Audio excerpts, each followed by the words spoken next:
سام معكم يوسف علوان، رئيس مدرسة أزمور للتكوين الريادي ومسؤول عن الملعب من حيث الصيانة والبرمجة.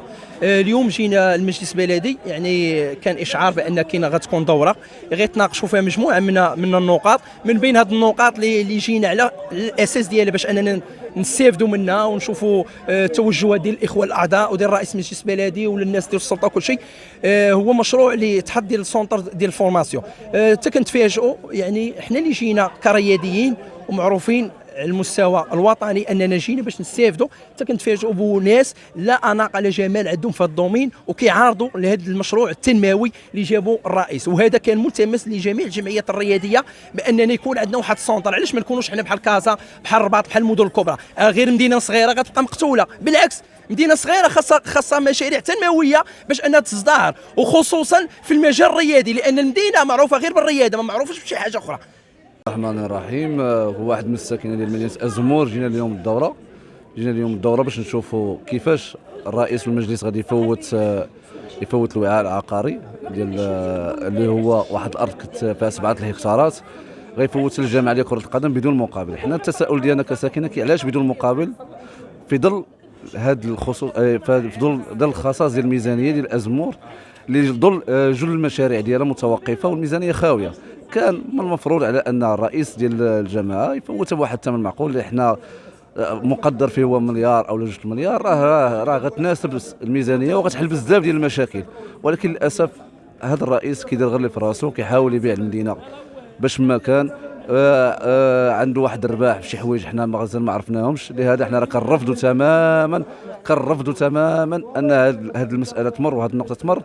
وللاسف راه الجلسه ولات مغلقه وخرجنا، ونسال الله عز وجل المدينه يدير لها الشتاء والخير. مصطفى دكار من ساكنه مدينه أزمور. اليوم طلعنا للمجلس البلدي وطلعنا لقاعه البلديه باش نحضروا لواحد الدوره استثنائيه اللي فيها غادا تمرر فيها واحد 3 نقاط، من بينهم واحد النقطه اللي اثارت السخط ديال الساكنه، اللي هي تفويت 7 الهكتارات من الاراضي التابعه لجماعه أزمور اللي متواجده في المدخل، غادا تفوت لجامعه كره القدم. هذه الجامعه اللي كلها فلوس، جامعه اللي هي جامعه غنيه ما محتاجاش اننا نفوتوا لها. زائد اللي كيزيد يخلينا نعارضوا هذه النقطه هذه هو انها ما غادا تستافد من المدينه حتى شي حاجه.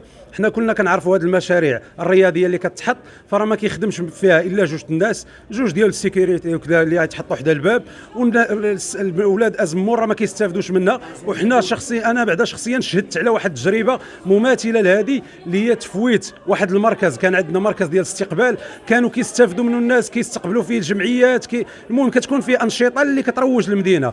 فاذا به نفس رئيس المجلس البلدي الحالي فوتوا الجامعه الملكيه للملاكمه. فدابا راه الا طلعتوا عليه راه كيطلع على واد الربيع مسدود، ما كيستافد منه حتى شي واحد، ما خدام فيه حتى شي شخص. وهذا الشيء هو اللي خلانا حنا نجيو ونحتجوا على هذا الامر هذا، ماشي على شي حاجه ما عندنا حتى شي خلفيه، ما عندنا حتى شي حاجه. حنا كساكنه أزمور باغيين مصلحه مدينتنا، باغيين وليداتنا يعيشوا في اجواء زوينه. زائد اننا كنشوفوا ان المدينه ما فين ما كنهضروا على شي مشروع كنهضروا على السوق نموذجي يمشيو لهم هما للكرارس هما للفراشه، كيقول لنا الوعاء العقاري ما عندناش. كتهضر معاهم على روضه دابا ما لاقينش فين يدفنوا الناس، وفي نفس الوقت كيفوتوا الاراضي. فما يمكنش. واش لا كانت شي عندنا الارض واخا عطيناها، كانت خاصنا الارض وخاصنا فاش نديروا مشاريع وخاصنا فاش نبنيو اسواق نموذجيه وخاصنا هذه، فراه حشومه وعيب انها تفوت داك الارض بهذا الشكل هذا لاغنى جامعه، وماشي تباعت ولا شي حاجه، بل تفوتات مقابل وعود الله اعلم شنو هي.